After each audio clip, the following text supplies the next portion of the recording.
There are moments in history when the true line between power and authority is drawn by someone no one expected. Not a general, not a seasoned veteran, but a quiet figure at the edge of the formation. In those rare instants, rank becomes fragile, and character becomes the only weapon that matters. It happened on a wind-blown training ground, at the edge of a war that had already taken too much. Rows of soldiers stood rigid in formation, boots aligned, rifles gleaming under a pale morning sun. The base had grown used to shouted orders and unquestioned obedience. Men and women moved like parts of a machine, drilled not to think, only to execute. Center of that machine walked Captain Rydell. His uniform was immaculate, ribbons pinned in perfect symmetry. His boots did not carry mud, only authority. Rydell believed in fear more than he believed in discipline. To him, respect was something you extracted, not something you earned. He had survived not because of his wisdom, but because he understood how to press on weaker wills until they cracked. At the end of the line stood Private Elias Ward, the newest recruit in the company. His file was unremarkable at first glance. Solid scores, no disciplinary marks, no obvious brilliance.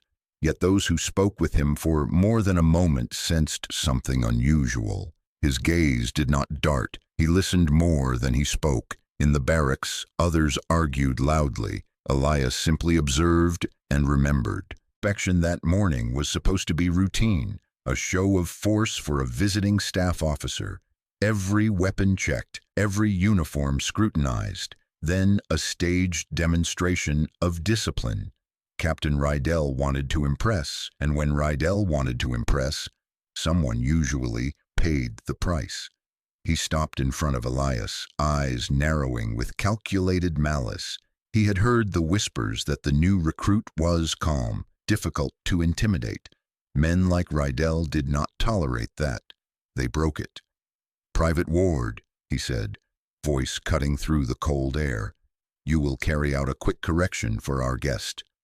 He gestured toward a fellow soldier down the line, a man who had once questioned Rydell's orders in private. The captain's lips curled in a thin smile. "Step forward and write him up for insubordination," Rydell ordered. "Full charge. You saw him speak in ranks. You will testify to it." Everyone knew it was a lie. The supposed infraction had never happened. The order was not just strict, it was corrupt. The base fell silent as if the wind itself held its breath. Eyes shifted, then froze, watching the quiet recruit who now stood at the center of something far larger than an inspection. Elias Ward knew exactly what was being asked of him. To obey would mean condemning an innocent man to a black mark that could end his career. To refuse would mean open defiance of a superior officer in front of the entire company. Power stood in front of him. Conscience stood within him, and he had to choose. He stepped forward once, boots striking the ground with a sharp crack that seemed louder than it should have been. He raised his eyes to meet the captain's. "Sir, I cannot follow an untrue order," he said. The words hit harder than any shouted protest. No tremor, no hesitation, just a calm truth spoken into a space built on fear. For a heartbeat, no one moved. Even the visiting officer's hand froze halfway to his clipboard. Captain Rydell's face hardened. "You will obey," he hissed, stepping closer, "or you will be removed from this unit on the spot." The next was so quick that the crowd would later struggle to describe it in sequence. Elias slowly reached for the report book Rydell had extended, opened it, and then, with the entire formation watching, he tore out the pre-written false charge with a single ripping motion. The paper split with a rough, undeniable sound. He folded the blank pages back, held the now empty report forward, and met the captain's gaze. "Sir," he said clearly, "I will only sign what is true." Field fell utterly silent. No cough, no shuffle of boots, no nervous laugh. Rydell's authority, so carefully constructed over years of bullying and coercion, seemed to hang in the air with the torn scrap of paper fluttering at his feet. In that frozen moment, the captain did not look powerful. He looked exposed. The aftermath did not explode. It unfolded in a quiet, controlled shock. Captain Rydell's jaw clenched, his fists balled at his sides. He could have shouted. He could have lashed out and ordered Elias arrested on the spot. Instead, he did something far more revealing. He turned. Desperate for reinforcement, Rydell looked to the visiting staff officer, a gray-haired colonel who had been silently watching from a few steps away. The captain expected support, a nod, a confirming glare that would restore the order he believed he owned. What he found instead was a gaze that did not flinch. "Captain Rydell," the colonel said in a voice like cold iron, "on whose authority was that charge written before the inspection even began?" The question struck harder than Elias's refusal. Rydell fumbled for words. "Colonel, I was merely anticipating the need to correct a pattern of behavior, and I intended to confirm it through the recruit's observation." The colonel's eyes shifted to Elias. "Private Ward, did you witness any act of insubordination this morning?" Elias stood straight. "No, sir." The colonel nodded once. "Then you were correct not to sign." A murmur rippled through the line, then died at a single glance from the colonel. The base had just witnessed something rare. A recruit standing on principle and a superior officer acknowledging it in public. The colonel stepped closer to Rydell. His words were quiet enough that only the front few rows heard every syllable, but the weight of them spread outward like a shockwave. "Captain," he said, "authority is not a tool for settling grudges. It is not a mask for cowardice. You attempted to manufacture an offense and coerce a false witness in front of your entire command." Rydell's face drained of color.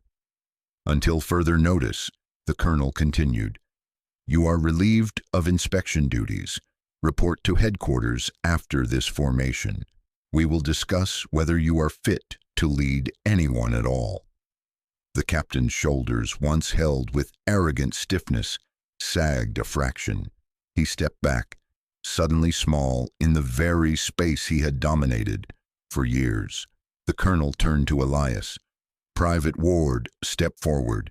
Elias obeyed, the same steady gait, the same controlled breath. "You understood the risk in refusing that order," the colonel said. "Yes, sir." "Why did you do it?" Elias answered without flourish. "Because if a soldier's word means nothing, sir, then our uniform means nothing either." For a long moment the colonel held his gaze. Then he nodded. "Remember this, all of you," he said, voice rising for the first time so the entire formation heard. "Discipline without integrity is just fear in uniform, and fear cannot hold a line." The lesson settled over the assembled troops. They had come for a routine inspection. They had witnessed a reckoning. Weeks that followed, the story moved through the base in hushed retellings. Some said the paper that Elias tore up had been part of a pattern, that Rydell had quietly ruined careers before.